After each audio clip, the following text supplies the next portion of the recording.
अनुग्रह हो प्रभु का। फिर एक दिन हम आप लोग के साथ उपस्थित हो पाए हैं। आप लोग के साथ मिल करके प्रभु के नाम की महिमा करेंगे।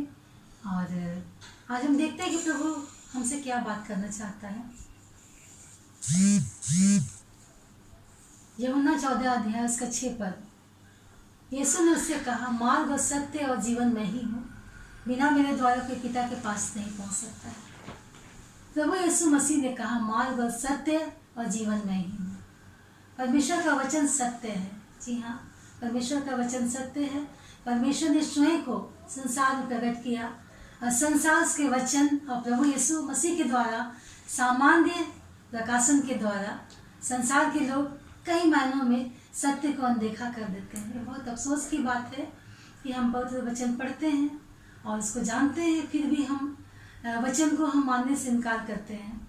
रोमियो की पत्री उसका पहला अध्याय का 25 पद हमें बताता है, क्योंकि उन्होंने परमेश्वर की सच्चाई को बदल कर झूठ बना डाला और सृष्टि की उपासना और सेवा की ना उसके सृजनहार को जो सदा धन्य है।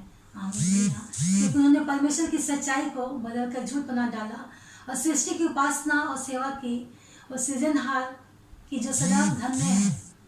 पौलुस लिखता है, मनुष्य ने सत्य को बदल दिया। जी हाँ, मनुष्य ने सत्य को बदल दिया। जब किसी व्यक्ति के पास सत्य को स्वीकार करने के लिए इच्छा नहीं होती है, उसके अंदर एक नम्रता की भावना नहीं होती है, तो वह सत्य को बदल डालता है। जी हाँ, परमेश्वर का वचन अद्भुत है और हम इसके सत्य को जानते हैं, फिर भी हमारी मन की जो इच्छा होती है उसके अनुसार हम परमेश्वर की उस सत्यता को हम बदल देते हैं। मनुष्य जाति ने शक्तिमान परमेश्वर को बदल दिया, सही में अपने विचारों के द्वारा और अपने संसारिक बातों के द्वारा वो परमेश्वर को ही बदल के रख दिया है। पर परमेश्वर हमेशा एक न समान है, कहीं बदलने वाला परमेश्वर नहीं है। रोमियो की पत्री उसका 1 अध्याय का 21 से 24 पद में ऐसा लिखा हुआ है, इस कारण कि परमेश्वर को जानने पर भी उन्होंने परमेश्वर की ओर बढ़ाई और धन्यवाद ना किया, परंतु व्यर्थ विचार करने लगे, यहाँ तक कि उनका निर्बुद्धि मन अंधेरा हो गया। वे अपने आप को बुद्धिमान जताकर मूर्ख बन गए और अविनाशी परमेश्वर की महिमा को नाशवान मनुष्य और पक्षियों और चौपायों और रेंगने वालों की मूरत की समानता बदल डाला।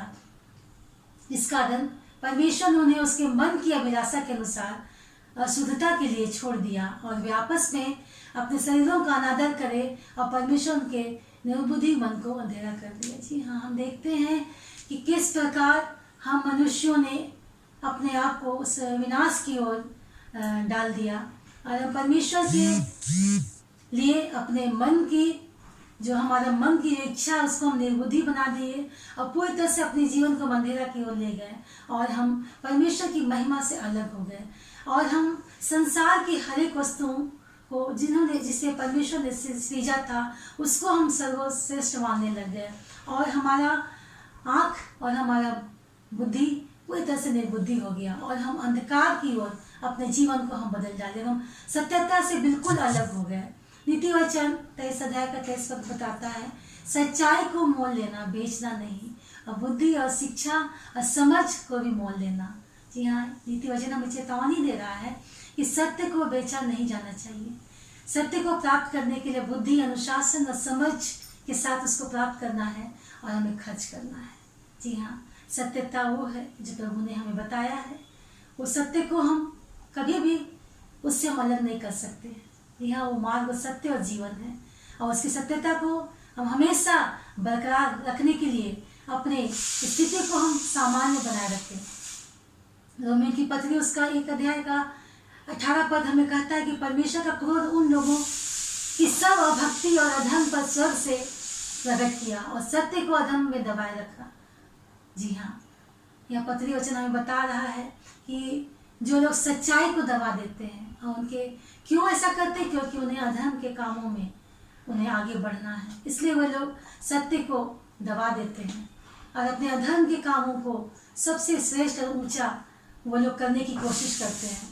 यशाया 5 अध्याय का 20 पद हमें बताता है, हाय उन पर जो बुरे को भला और भले को बुरा कहते हैं, जो अंधियारे को उजाला और उजाले को अंधियारा ठहराते हैं अब कड़वे को मीठा और मीठे को कड़वा करके मानते हैं। जी हाँ, इस संसार में बहुत से ऐसे लोग हैं जिन्हें हम जानते हैं, हमारे इर्द गिर्द हैं। हो सकता है वो हम हैं, पर ये उनके लिए हाय की बात बोल रहा है। परमेश्वर का वचन यहाँ बता रहा है कि उन पर हाय जो बुरे को भला करते हैं और भले को बुरा बोलते हैं, और जो अंधियारे को उजियाला, उजियाले को अंधियारा ठहराते हैं, अर्थात कड़वे को मीठा, मीठे को कड़वा बताते हैं। अर्थात जो परमेश्वर का सत्य वचन है, जी हाँ, उसको हम हमेशा ठुकरा करके उस सत्यता की ओर हम लोग बढ़ते हैं, और हम पूरी तरह से अपने जीवन को हम उनकी शिक्षाओं से अलग करके रखते हैं। जो परमेश्वर हमें बताता है कि वही सत्य है, इसके सिवा इस पृथ्वी पर कोई दूसरा सत्य नहीं है। तो ऐसे लोग जो सच को झूठ और झूठ को सच बना डालते हैं, अर्थात सत्य को पूरी तरह से छुपा लेते हैं, वे अपने भ्रष्ट मान्यताओं के द्वारा दूसरों का भी पथ भ्रष्ट कर देते हैं, अर्थात दूसरों का भी जीवन को वे लोग उस गलत रास्ते में ले जाते हैं, क्योंकि अपने वो सच्चे बात को झूठे की तरह से उसको सामने वाले को बताने के लिए। इसलिए वचन हमें बताता है हाय उन पर जो ऐसा करते हैं, उनके लिए हाय, क्योंकि परमेश्वर का वचन है जो हम उसमें एक हम जोड़ नहीं सकते और एक उसमें हम घटा नहीं सकते। ये परमेश्वर का अद्भुत वचन है। प्रेरितों की पत्री उसका 3 अध्याय का 14 पद हमें बताता है, तुमने उस पवित्र और धर्मी का इनकार किया और विनती की कि हत्यारे को तुम्हारे लिए छोड़ दिया जाए। जी हाँ, ये उस समय की बातें हैं जब हमारे प्रभु यीशु मसीह को क्रूस पर चढ़ाए जाने के लिए उसे ले जाया जा रहा था। तो हम लोग देखते हैं, अगर इस वचन में पढ़ेंगे तो हम पाते हैं कि किस प्रकार पतरस यहाँ पर हमें हमारे ऊपर उस समय यहूदियों के ऊपर में, इस समय हमारे ऊपर इस बात का आरोप लगाया जा रहा है कि वो सामर्थी परमेश्वर है, जिन्होंने अद्भुत चिन्हों को किया है, जिन्होंने अद्भुत चमत्कारों को किया है। हम ऐसे परमेश्वर को हमने उसे छोड़ा है, उसके सत्यता को हमने झुठला दिया है।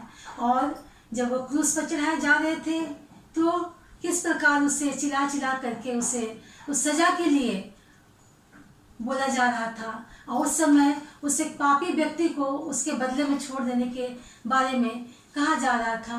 तो ये समय वो लोग यहूदी लोग उसे ठुकराए, पर अभी हम लोग परमेश्वर को इन सारी बातों के द्वारा ठुकराते हैं, और हम विश्वासियों से प्रभु हमें अधिकार दिया हुआ है और उन अधिकारों को हम तिरस्कार करते हैं।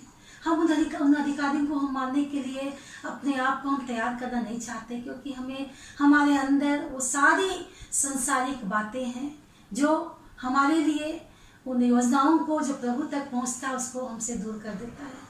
तो आज प्रभु हमसे कहता है कि वही सत्य है, उसका कोई सत्य नहीं है। जी हाँ, हम उसके सत्यता को जाने, वो क्या चाहता है। वो चाहता है कि उसी के द्वारा हम उस पिता के पास पहुंच सकते हैं। जी हाँ, उसके बिना हमारा कोई उद्धार नहीं है, क्योंकि वो जीवन देने वाला परमेश्वर है। वो हमें मार्गदर्शन करता है और हमें उस सच्चाई से रूबरू कराता है जो प्रभु चाहता है कि उनके बच्चे, उनके अनुयायी, उनके कलीसिया के लोग इस बात को जाने। तो जी हाँ, आज हम उस प्रभु के सत्यता को ना ठुकराएं, पर हम उसकी सच्चाई को पूरी तरह से अपने जीवन में गांठ बांध करके रखें, और उसी के अनुसार हम उठे और बैठे और हर एक बातों में हम उसका चिंतन करने पाए। तो हम प्रभु का धन्यवाद करते हैं। प्रभु अपने वचन के द्वारा हमसे कहना चाहता है कि हम जो सत्य है उसको सत्य ही बताएं, हम गलत ना जोड़े उसमें, अन्यथा हम उस पिता के पास जाने में अपने आप को तैयार कर नहीं सकते हैं। धन्यवाद करते प्रभु इस सुंदर वचन के लिए। आइए प्रार्थना करते हैं। अत्यंत सामर्थी महान प्रभु जी, समय जितने लोग प्रभु जी इस लाइव प्रसारण को देख रहे हैं प्रभु जी, एक एक के जीवन में प्रभु जी हम तेरे भरोसे को चाहते हैं प्रभु जी। होने दे कि वो अनुग्रह, वो विश्वास जो तूने प्रभु जी हमें दिया पिता परमेश्वर, वो सदा सर्वदा प्रभु जी उस जीवन में बने रहने पाए सदा काल के लिए पिता परमेश्वर। और तेरे सत्य वचन को प्रभु जी अपने जीवन में हम प्रभु जी एक प्रकाशमान की तरह प्रभु जी उसको अपने जीवन में उजाला करने पाए। जैसा वचन कहता है प्रभु जी कि तेरा वचन हमारे पाँव के दीपक और माई के ऊंची आला प्रभु जी। इस अद्भुत बातों को प्रभु जी हम समझने वाले होने पाए। जितने लोग देखते हैं प्रभु जी, सबको पिता परमेश्वर उस सत्यता को जानने के लिए प्रभु जी उसकी अगुवाई कर, वो सत्य को सत्य बोले प्रभु जी और झूठ को झूठी बोले पिता परमेश्वर। उसमें अपने मन से प्रभु जी कोई फेर बदल ना करे पिता परमेश्वर। इस समय प्रभु जी जबकि हम कठिन परिस्थिति से गुजरने प्रभु जी पर तेरा धन्यवाद करते प्रभु जी कि तूने इस कठिन परिस्थिति से प्रभु जी हमें से हर एक को बचाया पिता परमेश्वर, अपनी सुरक्षा के घेरे में रखा, इसका धन्यवाद करते प्रभु जी। हाँ पिता परमेश्वर, इस समय प्रभु जी एक एक लोगों को, जो लोग प्रभु जी इसको देखते हैं और जो लोग प्रभु जी बाद में देखेंगे प्रभु जी, उनके संग भी बोले पिता परमेश्वर, एक एक की तो रक्षा रख पाएगा। रात्रि आ चुकी प्रभु जी, अपने दूतों का भाड़ा बांध कि हम सुरक्षित एक मीठी दिन को सोने पाए प्रभु जी। कल को फिर से नए दिन में फिर नई बातों को हम सीखने वाले होने पाए। धन्यवाद करते प्रभु जी कि तूने हमारी निवेदन को सुना है। प्रार्थना प्रभु के नाम से, आमीन।